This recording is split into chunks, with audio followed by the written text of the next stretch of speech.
Hello, everybody, and welcome to another episode of Historia Politica Publica. This will be the first episode that I ever do about a TV show. It's a TV show called Years and Years. Probably all of you know that one. It was released in 2019. I started to watch it that year, but I stopped it and I just have finished to watch the whole series. There are just 6 episodes. And I think it's one of the most interesting TV shows that I have watched in recent years. It shows a dystopian future starting from 2019 and it ends at the end of the decade of 2020. I think the last year that they cover is 2032, and it is interesting how they do some predictions. Some get right, incredibly right, others we don't know yet. But I wanted to talk about the TV show, some of the characters, the political approaches that it does, and some of the topics that they take. I think are very relevant for our contemporary society. So, as I mentioned earlier, the TV show was released in 2019 and it covers the history of a British family. They live between Manchester and London. The family has 4 brothers. You have Edith, Daniel, Stephen, and Rose. There is the grandmother of them. The mother died and the father just abandoned them. Their age are between 30 years old and 40 years old. Some of them have children. Stephen has a wife called Celeste, which in my opinion is one of the best actors in the TV show. It's really great her role in that series. Basically, what is happening in the TV show is that it shows how a society can go in the verge of collapse in a very subtle way. Things that are happening without us realizing that much, but which will create an authoritarian system. This is interesting because this is not something that happened from one day to another, but it is just as the consequence of an unfolding of events. It is very interesting because it touches the importance of the international system, of how capitalism is such an embedded global interconnectedness across the world, that if something happened in places like China or the USA, that will have repercussions in the whole planet. So here there is an analogy to the Wall Street in 2007 and 2008, the economic crisis, and also they take other topics such as refugees, the pandemics, and different revolts. So basically, as I told before, this predicts a future which we can consider it is as a dystopian future. At the same time, it touches themes that are very embedded in the British society. So even though it is a kind of internationalist TV show, there are some aspects that are clear from the British Great Britain. I believe one of the strongest points of the TV show is related with the refugees and the harsh legislation in the UK towards them.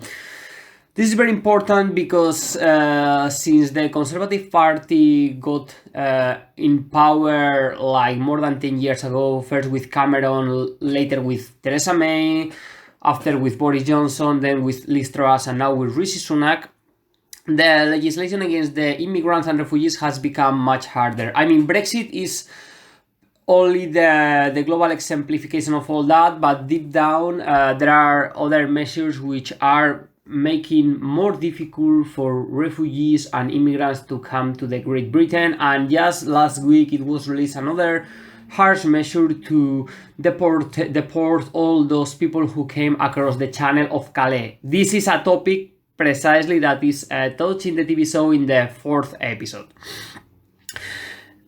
And the thing is that I believe they analyze very well the problem with the legislation against the refugees, because Daniel's partner, Daniel is one of the brothers who works, I think, in Manchester. He works for the government, I think, and his partner is Victor. Victor is from Ukraine and will face extremely hard situations during the whole show.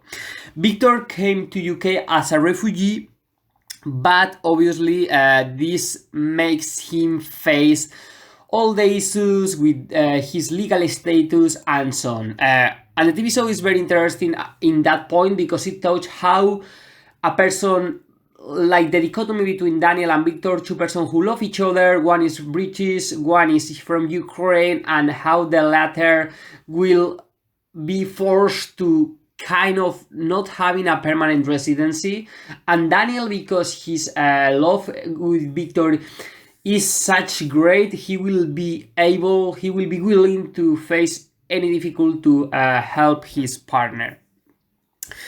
By the way, it is shocking that the choice of the nationality of Victor is Ukraine, considering what is happening right now with the invasion of Russia. And in fact, it's interesting because in the TV show, they speak about the Russian invasion in Ukraine. This was released in 2019. Obviously, it goes more for the fight in Crimea that started in 2014. They mention, for example, because obviously Daniel and Victor, they are gay, they mention how the Communist Party in Ukraine has illegalized the homosexual relations and so on. I mean, this is one of the predictions that they fail strepitously because, in fact, now it is the Communist Party in Ukraine which has been banned by Zelensky government.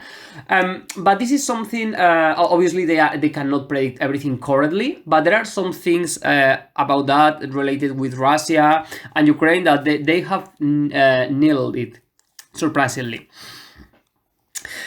Obviously, this series does not hide its political credential. In my opinion, it is kind of trying to portray that populism is bad. Doesn't matter if it's populism from the right or populism from the left. And it kind of send a message to the world that it's good to return to the old era of politics. I mean, it doesn't surprise me because this is an Anglo-Saxon TV show, and precisely it is in the UK and the USA where the bi-party system is more strong than in any other place. In the UK, they have a system for elections which is called first past the post, in which basically makes very difficult for a small party to gain some deputies because, for example, let's say that in Brighton, the Conservative Party reached 100,000 votes, and let's say that the Green Party reaches 95,000 votes. That will mean that the Conservative Party has one deputy and the Green Party 0. So those 95,000 votes are lost. So what happened with that? That precisely the Green Party, in the last elections in 2019, they reached the 15% of the vote of the country, which is impressive. And yet they only had one deputy in the whole country, which is precisely in Brighton.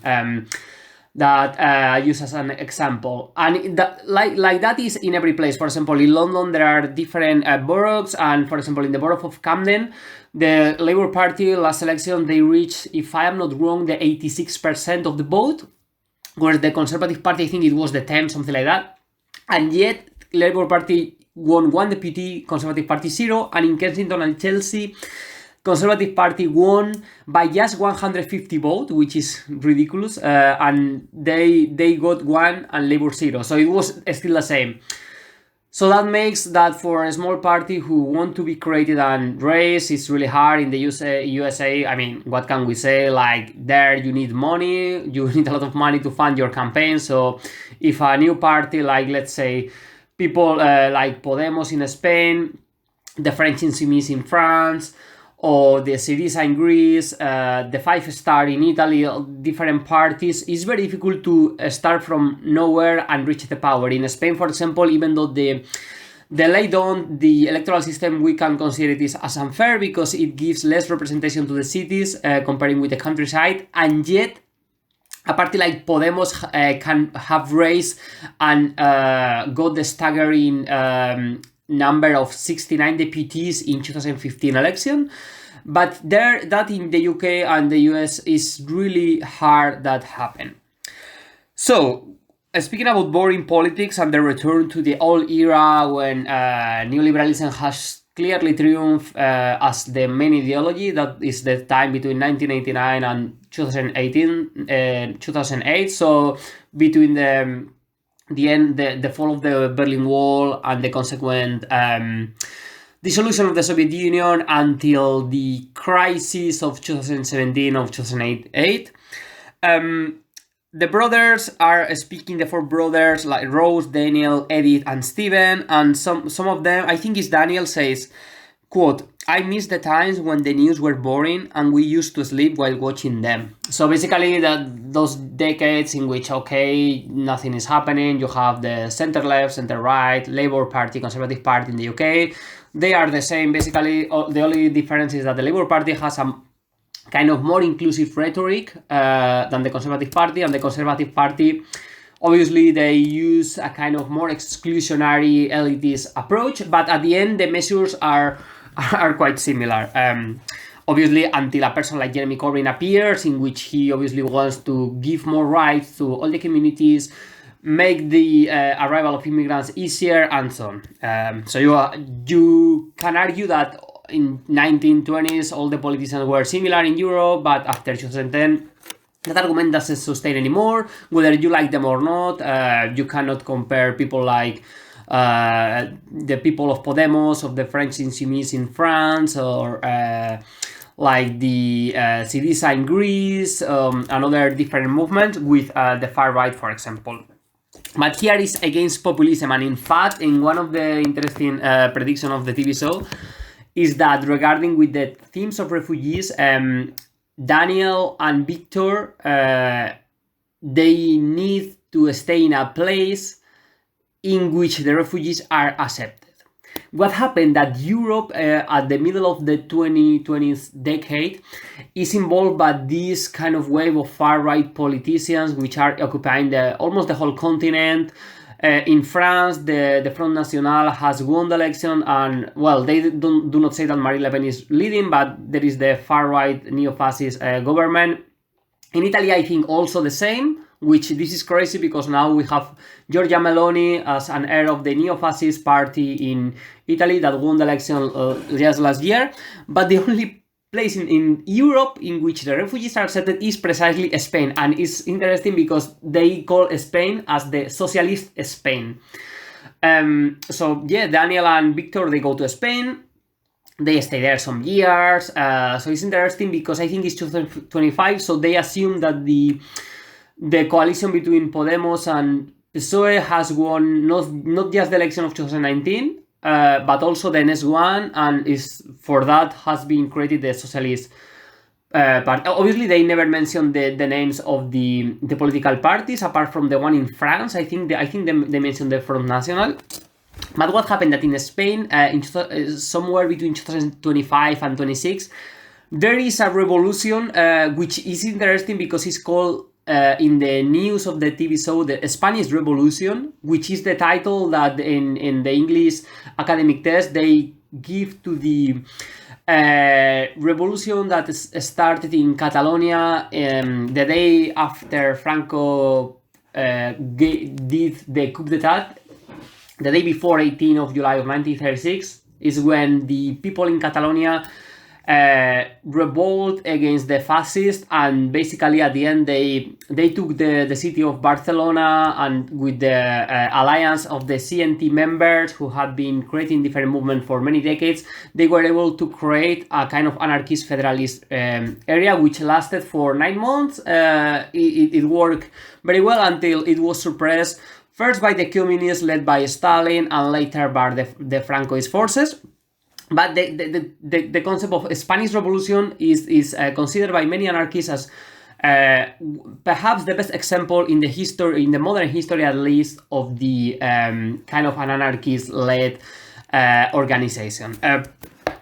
So yes, the thing what happened in the TV show with this Spanish Revolution, they say literally that the far left takes the city, takes the country. There is a coup d'etat, something like that, and it's interesting because they saw image of Catalonia. They saw the estelada of Catalonia, the flag of the region.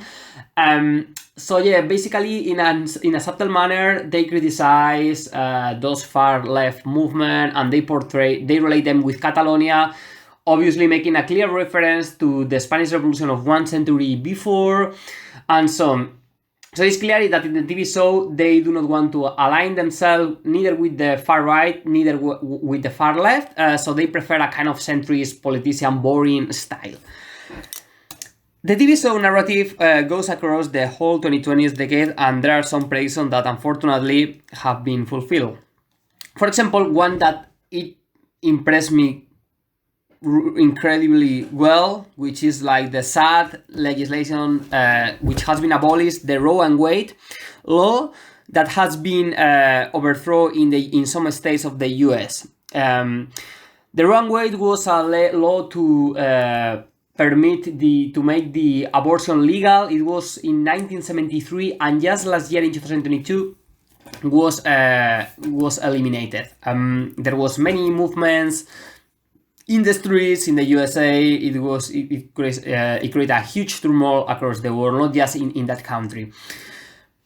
In addition, there is an energetic crisis which produces blackout in the TV. So I think this started in 2024, something like that. And interestingly, everybody seems to blame the Russians for that. I think Steven does, I think a politician does, and one member of a corporation does. So, okay, this is the fault of Russia, and this is something that is happening nowadays, that we are being told that the crisis, the energetic and food crisis, is just the fault of Russia, which obviously it has part of reason, because Russia invaded Ukraine, and for that reason Ukraine cannot export the grain to the rest of the world, and Russia is not providing us anymore with gas and electricity, so we need to buy for US that they are selling us for much expensive price than before. So thanks US for your help. And the thing is, like, we are being told all the time that it's just Russian fault, and it is not like that. I mean, because there are energetic companies that they are doubling, tripling their benefits, people are getting richer, but it's the common people who are getting poorer. So yes, Russia has to be to blame, that there is no doubt, but also the big corporation and the US, which is taking this opportunity to enrich itself, producing more weapons and encouraging Europe to spend more money, GDP of their economies for the NATO. Another prediction that is obviously, this is wasn't very difficult to guess correctly, was that climate change is producing floods across the UK in regular basis. This we see how every year is happening more. Last year I think was the hottest year in the UK since records started, and also there are a lot of earthquakes across the world. So climate change is a theme that is present in the whole TV show, and something that Edith, the activist that I will speak about her, I think, in the next episode, it is clearly committed to avoid the environmental disaster.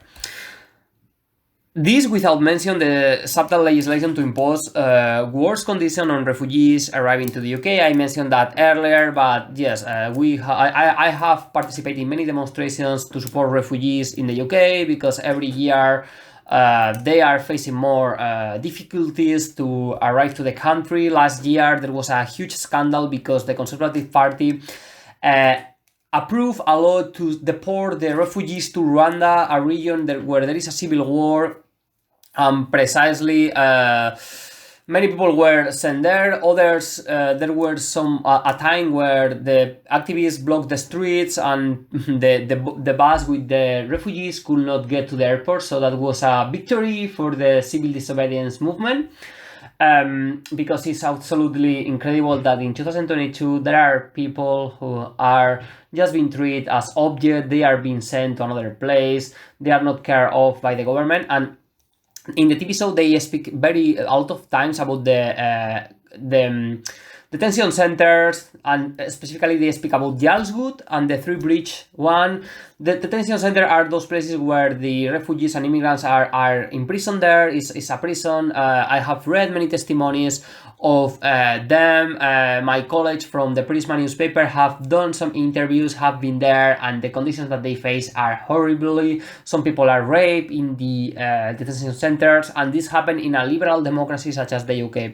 So you can imagine, this is a racist, systemic model which has been imposed for many years, but it seems that it's getting harsher with in the last times. Without making a spoiler, and just to finish this episode, I just say that the second half of their fourth episode is as brilliant as terrible to watch. It is all related with refugees, the difficult to reach the UK, all the things that those people face, and the sad reality of how they live a miserable life just for the fault of governments who want to create symbolic walls and do not allow people to cross the frontiers. They don't care that people die in the Mediterranean or in Calais and different places. So it's a very good TV show to raise consciousness among the population, because what is happening is not fiction, it's true. Having worked as a journalist in the UK for 8 years and having learned about their life, the current reality, as I mentioned, is darker than fiction. There was a theater called The Jungle, which they mentioned about the life of the people in Calais, and the reality, reading the newspapers, listening to the testimonies of these people is really incredible. Last year, it was released a documentary which speak about 7 people who went from Africa and Asia to the UK and faced terrible situations in the detention centers. I had the pleasure of making an interview with the director, Anna Koenig, of the documentary, and the testimonies are absolutely incredible. I believe that if everybody knew about the situation, there will be for sure a change. And this is something that I will touch in the next episode, because one of the positive message about years and years is that humans, we are active subjects of history and not just passive people who are, waiting for the inevitable, because we have the power to change.